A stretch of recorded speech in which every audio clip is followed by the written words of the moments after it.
Hi hello welcome back to my channel. അപ്പോൾ ഇന്നേ നല്ലൊരു ചെമ്മീൻ്റെ ഗ്രേവിയും കൊണ്ടാണ് വന്നിക്കുന്നത്. നല്ല സോഫ്റ്റ് ആയിട്ട് വെന്ത് വന്നിട്ടുള്ള ചെമ്മീൻ്റെ ഗ്രേവിയാണ്. അപ്പോൾ എങ്ങനെ ഉണ്ടാക്കണം നോക്കിയാലോ. ചട്ടി അടുപ്പത്ത് വെച്ച് ചട്ടി നല്ലോണം ഒന്ന് കാഞ്ഞു വന്നതും ഉള്ളി വഴണ്ടി വരാൻ ആവശ്യമുള്ള എണ്ണ ഒഴിച്ചു കൊടുക്കാം. എണ്ണ നല്ലോണം ഒന്ന് കാഞ്ഞതും ചെറിയ സ്പൂണിൽ ഒരു സ്പൂൺ പെരിഞ്ജീരകമൊട്ടൊന്ന് പൊട്ടിച്ചെടുക്കുക. അടുപ്പ് സിമ്മിൽ വെക്കണേ. പെരിഞ്ജീരകമൊക്കെ ഒന്ന് പൊട്ടി വന്നതും ഇത് 2 വലിയ ഉള്ളി പൊടിയായി അരിഞ്ഞതാണ്. അത് ഇട്ടിട്ട് നല്ലോണം ഒന്ന് മൂപ്പിച്ചെടുക്കുക. പെട്ടെന്നൊന്ന് വഴണ്ടി വരാനേ ഒരു നുള്ളു ഉപ്പ് ഇട്ട് കൊടുത്താളേ. ഉപ്പിട്ടിട്ട് നല്ലോണം ഇളക്കി കൊടുക്കുക. പിന്നെ ഇത് 1 കിലോ ചെമ്മീനിക്കുള്ള അളവാണ് കേട്ടോ. ഇപ്പൊ കണ്ടില്ലേ നമ്മുടെ ഉള്ളിയൊക്കെ ഒന്ന് മൊരിഞ്ഞു വന്നിട്ടില്ലേ, ഇതേപോലെ ആവണേ. ഇനി ഇതിലേക്ക് 1 സ്പൂൺ വെളുത്തുള്ളി ചതച്ചതും 1 സ്പൂൺ ഇഞ്ചി ചതച്ചതും ഇട്ടിട്ട് ഒന്ന് പച്ച സ്മെല്ല് പോണ വരെ ഒന്ന് വഴറ്റിയെടുക്കാം.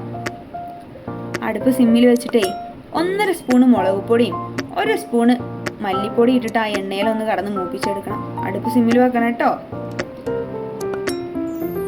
നല്ലോണം ഇളക്കി കൊടുക്കണം. ഇപ്പം കണ്ടില്ലേ നമ്മുടെ മുളക് പൊടി മല്ലിപ്പൊടി ഒന്ന് മൂത്ത് വന്നതും 1 തക്കാളിയാണത്, മീഡിയം സൈസ് തക്കാളിയാണേ, അതും ഇട്ടിട്ട് നല്ലോണം ഒന്ന് മൂപ്പിച്ചെടുക്കുക.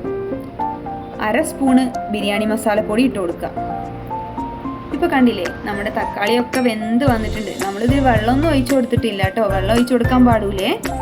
ഇനി കഴുകി വൃത്തിയാക്കി വെച്ചിരിക്കുന്ന 1 കിലോ ചെമ്മീൻ ഇട്ട് കൊടുത്തിട്ട് മേലെ കുറച്ച് മല്ലിത്തളി ഇട്ട് കൊടുത്ത് നല്ലൊന്ന് ഇളക്കിയെടുക്കുക. ഉപ്പ് നോക്കണേ. ഇനി ഇത് നല്ലോന്ന് ഇളക്കി കൊടുത്തതിന് ശേഷം ഒരു 5 മിനിറ്റ് നമുക്ക് വേവിച്ചെടുക്കണം കേട്ടോ.